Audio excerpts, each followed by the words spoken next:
We're going to install the M.2, transferring it from the OG PS5 to the PS5 Pro console. Subscribe to the Linus Wilson channel. We give you the secrets to get the console you want and crush your PS5 exclusives. Okay, so what you want to do is go into settings, and you want to go in games and apps, and any games and apps that you don't have on your external M.2 drive, that you want to move it to that M.2 drive before transferring it to your PS5 Pro. So that way you can just kind of move it over in the M.2 transfer right away, so you don't have it just kind of lingering there. And this is especially helpful if your old PS5, you decided you're going to trade it into GameStop or something. So right now, I had already set up my settings to have most of my things on my M.2 drive, which was a faster drive. It was 2 terabytes than the base SSD on the PS5. But I had some other things that I didn't move to that, and so I moved it over to that. And so now I don't have any more games and apps to move in console storage here. So you go to console storage, and if you got nothing in games and apps, and then you might want to move like the media gallery too that way to the M.2 drive. Okay, so we've got both consoles sitting down here on the table. Ideally, you want to dissipate any static electricity you have. Some people will put down towels, some people will put down plastic mats. I think this should be okay. I don't have a rug, so I don't think I'm going to have a lot of static electricity here. But if static electricity is a problem, you just want to minimize this. You want to have all the plugs undone for both these units, and you want to have the disk drive side up. That's pretty obvious if you have a disk version of the PS5, the original. But for the PS5 Pro, it doesn't come with the disk drive. If you don't have it installed, it's going to be the one with the triangle, circle, X, and square side, but not the PlayStation logo side. And the drive is going to be on the top end, away from the disk drive. So on the OG model here, it's going to be on the top end.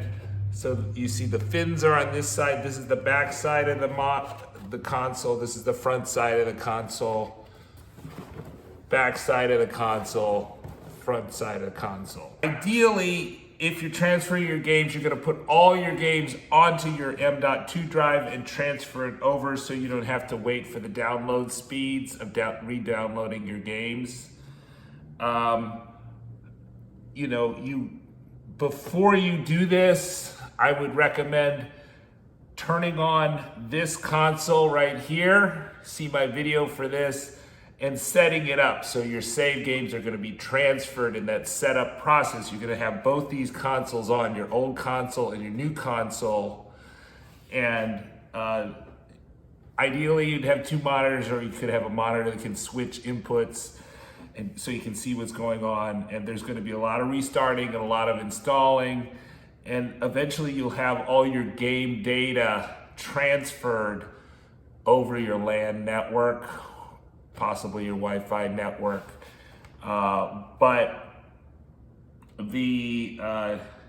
so you're really just transferring like the games themselves, not the game saves per se,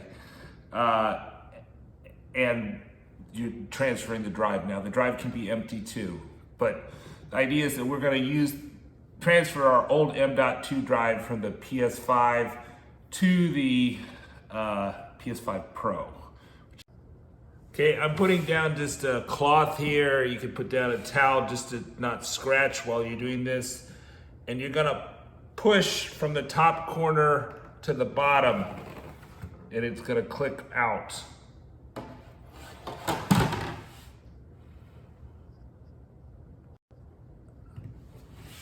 So lifting the top corner and then pushing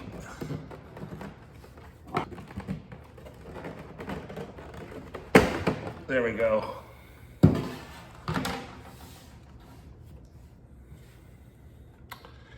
So you can see that these go in this direction. So if you're pushing this way, then you're not pushing in, and then you reinsert them by pushing back in.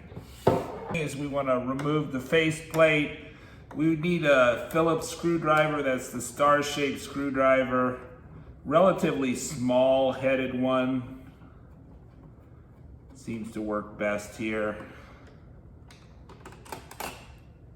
And we're going to remove the plate covering the SSD. This is the SSD. Okay, you can see mine, I've got a heat sink on here. You know, with the heat sink, if you have the top of the heat sink generally needs to be 0.8 or less. Some people have the Sabrent thing that replaces the top. This is an aluminum heat sink that I bought. We'll try to have affiliate links in the description for compatible SSDs if you're just installing it for the first time, but I'm assuming that you already have one and you're transferring it in this video. I also have a couple videos about installing a new SSD on the channel, and I'll put those links in the description. I think I actually have 3 videos on installing these things. So we want to remove the screw and not lose it. And then there's also a spacer we want to keep track of too.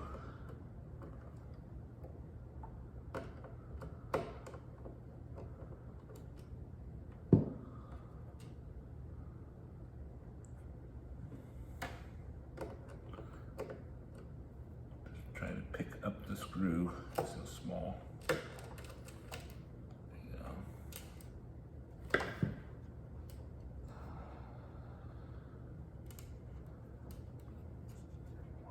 Doesn't want to be picked up.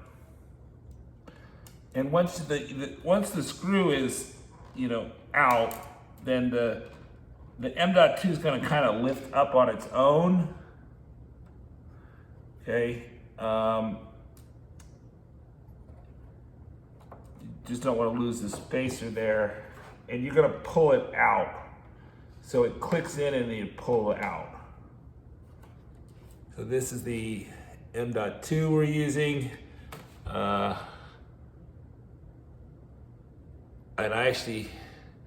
this is the heat sink. So this heat sink is like maximum 8 millimeters, 8.5 millimeters on top, and a maximum 2 millimeters on the bottom.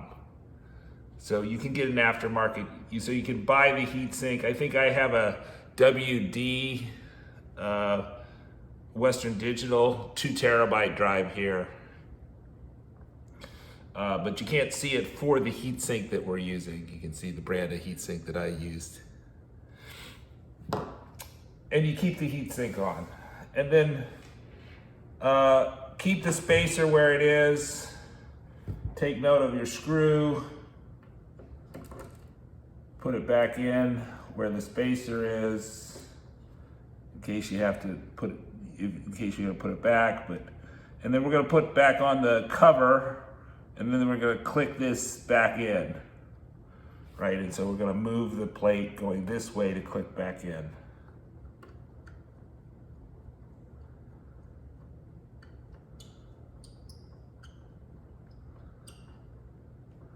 Okay.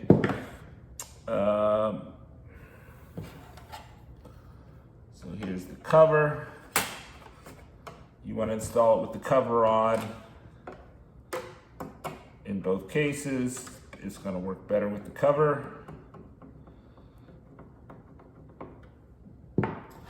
And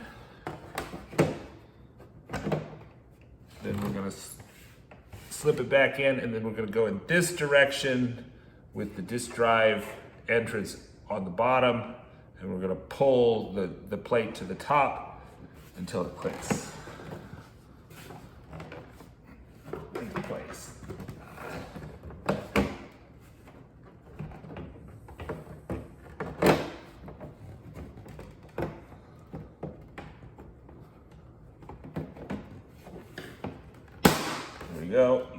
click. And now we have the drive out, and we can move to the next console.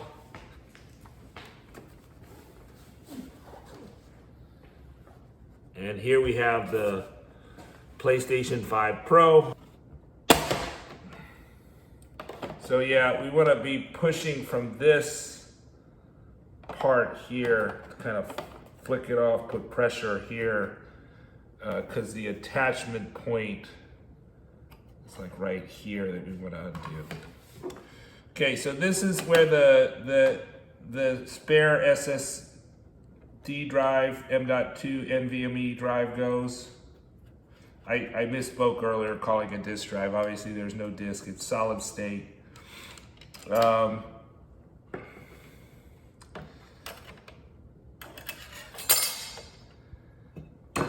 And so this is the spacer screw down here. We're gonna move the spacer screw to match up with the drive that we have. It looks like we wanna move the spacer screw over there. So we want the screw plus the spacer. There's a little spacer in here.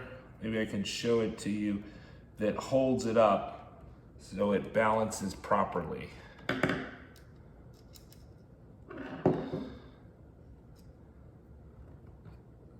here you go. There's these two components there, that little tiny spacer we're gonna put in the bottom first, and then we put our screw in.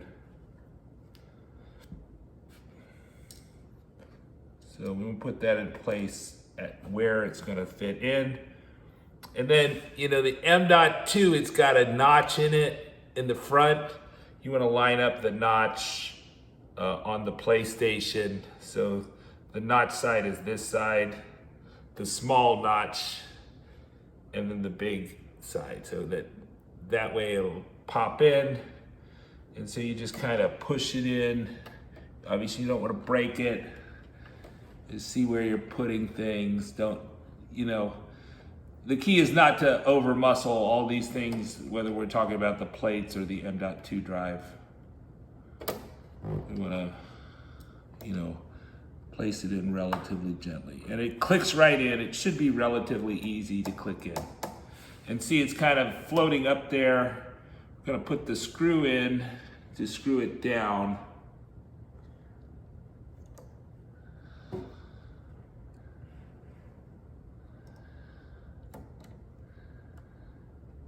So I think the speed is like 5,500 is the minimum speed, read-write speed, I believe.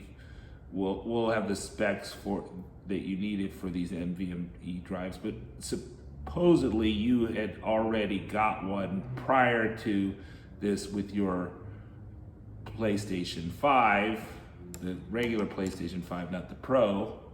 Okay, so I got this in, and then the plate also has a click-in point in the front, but it's very mild. And then we're gonna put the screw back in.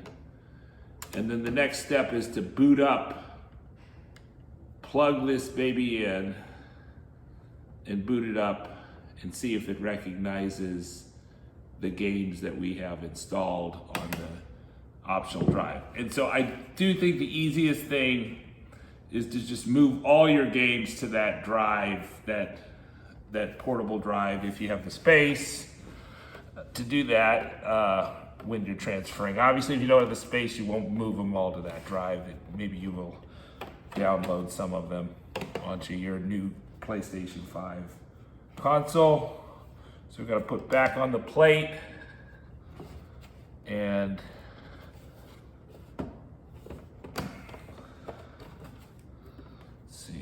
so these are gonna click in this way, and there's a slot here, and these are gonna kind of click in. So we wanna make sure that this end of the plate. So supposedly the top plates of the PlayStation 5 Pro do not fit the top plates of the PlayStation 5 Slim. So when getting plates, make sure that you get the Pro plates, not the slim plates.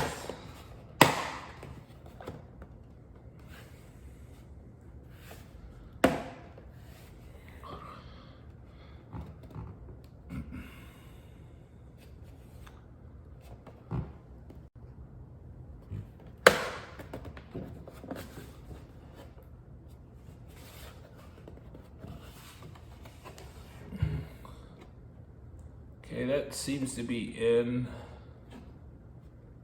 All right. And we've got the plates in, and now we can plug it in. When I did log in to the PS5 right after the M.2 upgrade, it recognized the games immediately, so I had absolutely no problems with that. I was able to play the games immediately on the PS5 Pro, all those games that are on the NVMe M.2 drive that we transferred from the PS5 to the PS5 Pro. Subscribe to the Linus Wilson channel. We give you the secrets to get the console that you want and crush PlayStation's exclusives like the Ghost of Yotei.